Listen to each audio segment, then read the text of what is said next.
Greetings, young mathematicians. Welcome to Saxon Math, Lesson 89, Diagonals, Interior Angles, and Exterior Angles.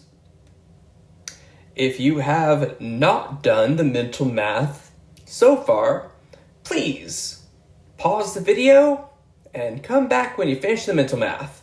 We're going to go over it now. All right, pause. Go do it. Come on. I'll wait for you.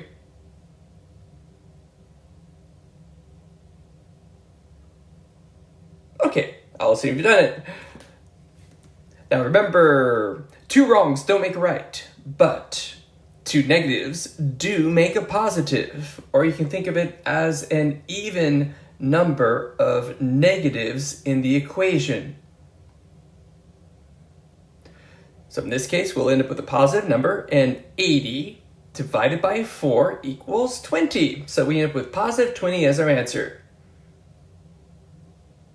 Order of operations and exponents. So we can use the commutative property to look at this in terms of 2 and 5/10 times 3, which is 7 and 5/10. So now we're going to multiply that by our 10 to the power of -4 and positive 8. So we're going to kind of treat that as since we're multiplying these, we're going to treat that as an exponent subtraction problem. And so that will be times 10 to the power of 4.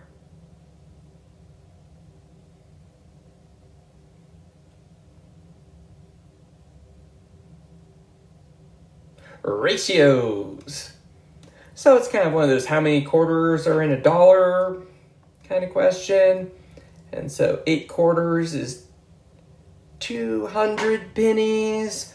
But instead of 25, we're looking at 2 and 5/10. So it's 1/10 of that. So instead of 200, we're going to have 20.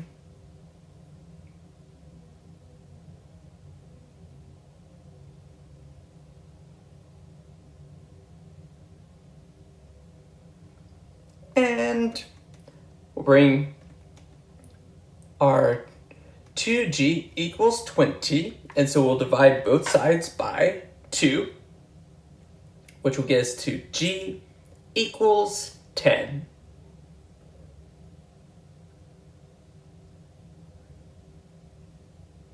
Percentage and estimation. So this would be tricky if we weren't estimating, but really it just turns into 8% of $8, which is not very difficult for mental math. Just think of it as 8 hundredths times $8.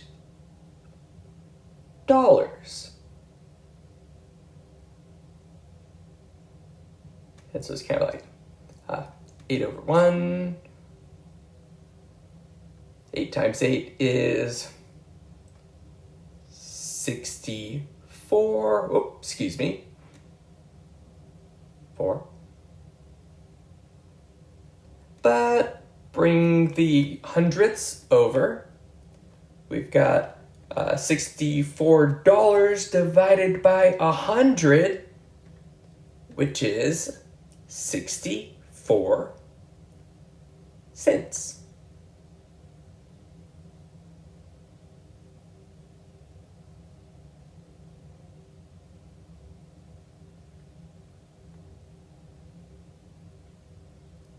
Measurement.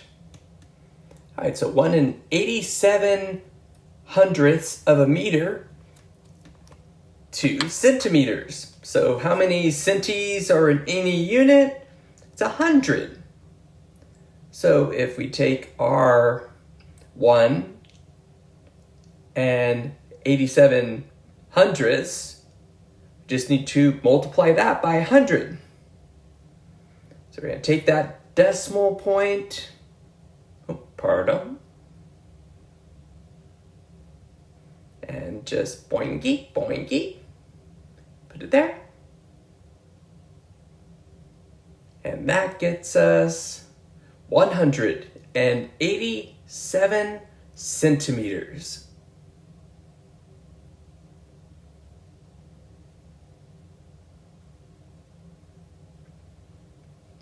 And fractional parts.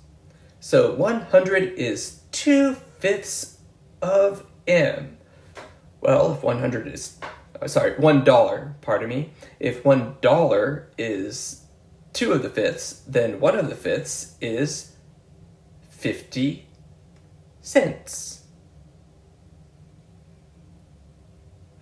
And if we now multiplying that by 5 to figure out what m is $2.50.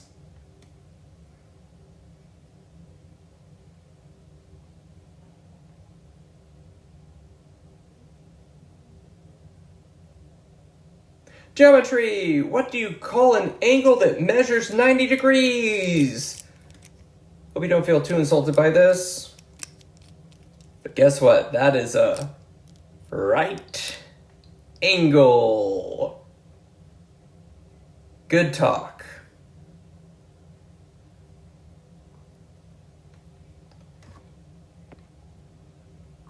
All right, so calculation.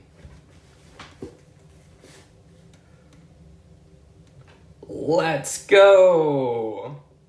So 10% of 80 is 8. Times 3 is 24. Plus 1 is 25. Square root is 5. Times 7 is 35. Plus 1 is 36. Divided by 2 is 18. Divided by 2, again, is 9. Square root of 9 is 3. Times 10 is 30. Plus 2 is 32. Divided by 4 is 8. And that is our final answer for that.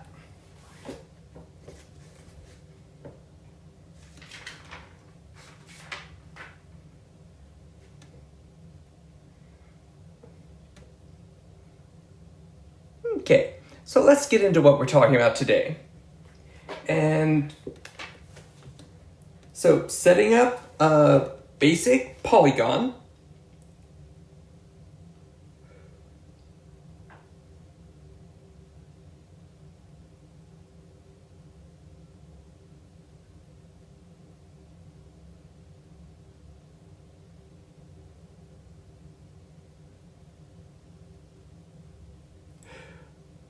We can think of, now remember, we just think of a slanted line as being a diagonal line, but it is actually a geometrical term. And so when we actually draw a segment from one vertex to a non-adjacent vertex. So we got these two different vertices, and not very straight. Okay, well, so. Adjacent means right next to each other. So we can't do D or B. So drawing that to C, we have a diagonal line. That's probably something you've heard before. However, the term for this segment is called a diagonal.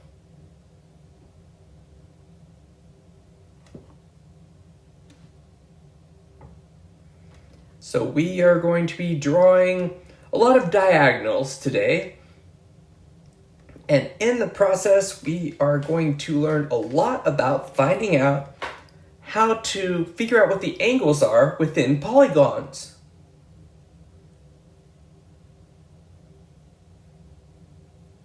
So looking at B and D, those are the adjacent angles, vertices. Okay, so example 1. From one vertex of regular hexagon A, B, C, D, E, F, how many diagonals can be drawn? So we could select any vertex, but why don't we just start from A, since, well, that's the first letter in the alphabet. And so we can draw diagonals to non-adjacent vertices. So we can't use B and we can't use F. So we are going to draw to C. We are going to draw to D.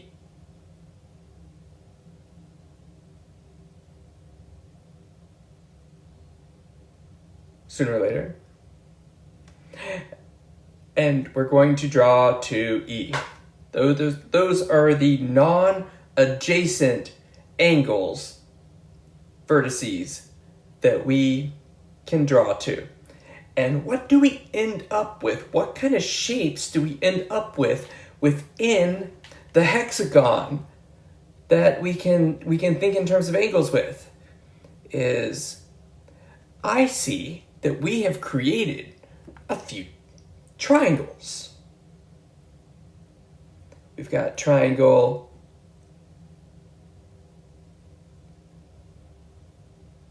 ABC and the others.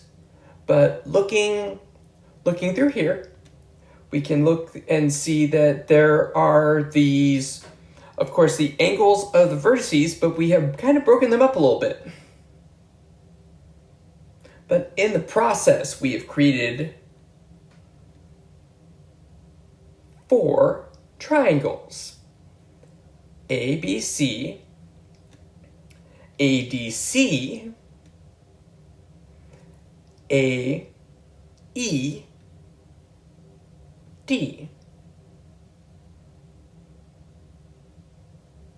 and AEF, just to be clear. So we have created within the hexagon 1, 2, 3, 4 triangles. So how might that help us out with understanding the angles that are within this hexagon? Well, these angles are called interior angles. Basically, interior is a way of saying that something is inside. And so looking at this, these are all interior angles that we're working with.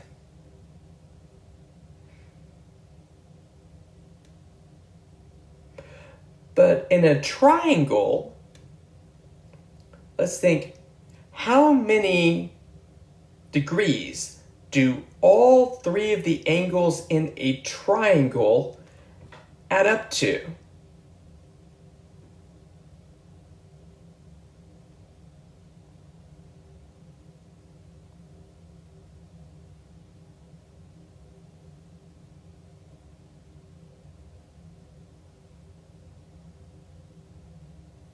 I'm just getting a little bit of the extra noise off of the diagram here. So we've got our 4 angles. We have our interior angles of the hexagon. And so just what we're trying to think of here is, how can we figure out what the total number of degrees that the interior angles of the hexagon add up to? And how can we use these triangles to figure it out? Well, we have 4 triangles, and we know that each triangle has 180 degrees total. So 4 times 180 degrees is 280 720 degrees. So we know that all of the interior angles of the hexagon will add up to 720 degrees based on being able to draw these diagonals and figuring out how many triangles are actually inside of this thing. We can figure out that all the angles themselves, the interior angles, will add up to 720 degrees. So let's take this to the next level here. So how can we use this information to figure out what each of the interior angles of a hexagon are?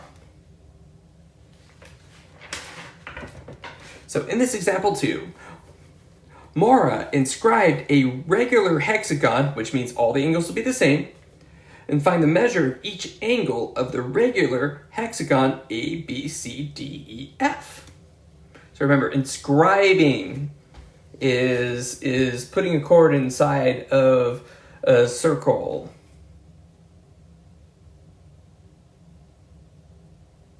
In this fashion. Inscribe. So we have our interior angles. We know that they add up to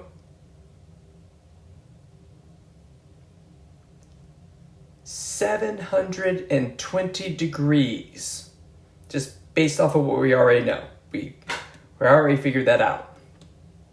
So how do we figure out what the individual angles are?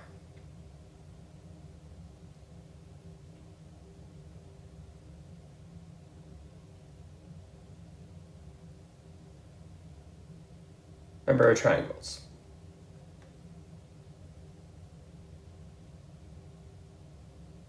Well, how many angles do we have inside the hexagon?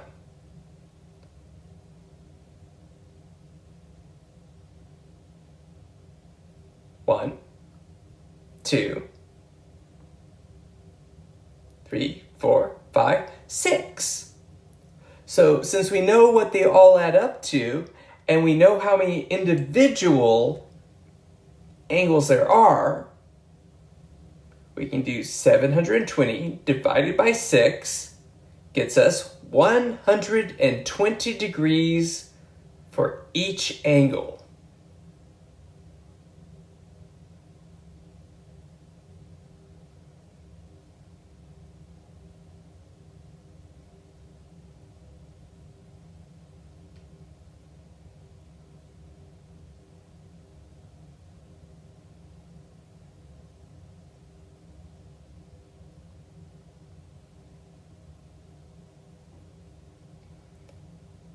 I think this is pretty neat.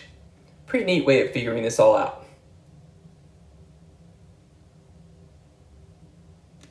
Okay, example 3. Draw a quadrilateral and one of its diagonals. What is the sum of the measures of the interior angles of the quadrilateral? Well, they're not too specific on what the quadrilateral should necessarily look like. It doesn't have to be a good quadrilateral. So I guess I can be a little bit carefree with drawing this. Though I wish it had straightened those lines up for me. Oh well.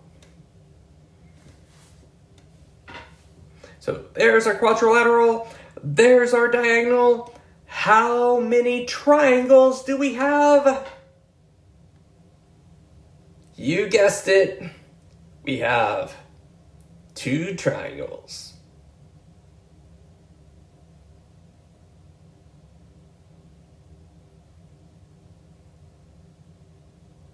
And knowing that each triangle's angles will add up to 180 degrees,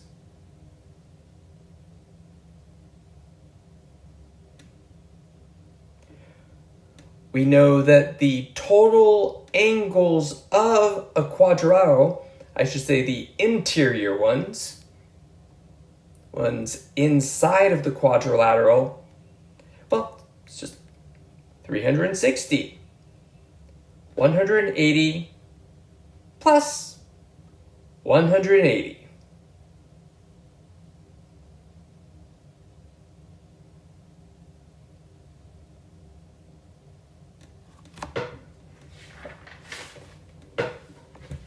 So next we're going to think about external angles, which is actually even simpler.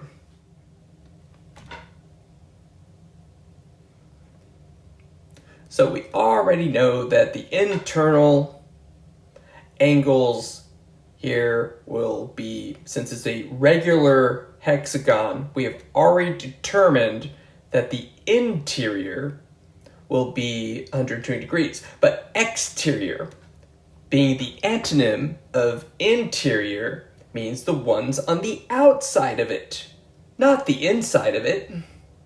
So how do we figure that out based on the information we already have?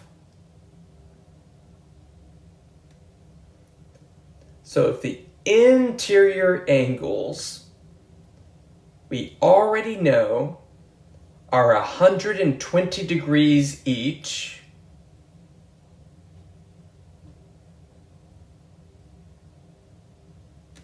and we could just sort of think of each side, while it is a segment, in this particular case we could also think of it as a ray. And a straight line is 180 degrees. So now we just have to think, well, if the interior angle is 120 degrees, then the external angle is just 120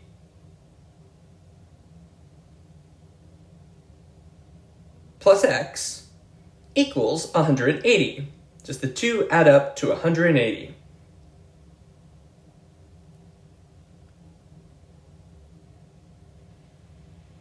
So we can just subtract. I know I put that as a ratio, sorry. 120 from each side, getting us x equals 60, or the exterior angle being 60 degrees. And that completes our straight line.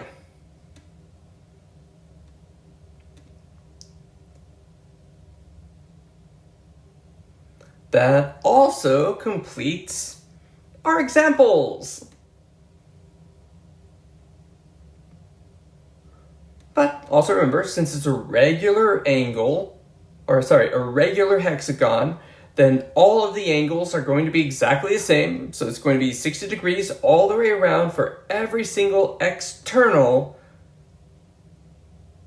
angle of a regular hexagon.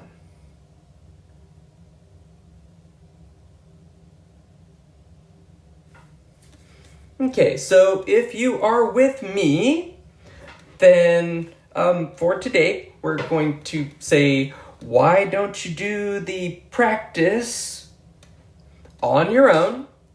And I will check back in with you later to see if you've got any questions about these. So go forth, young mathematicians.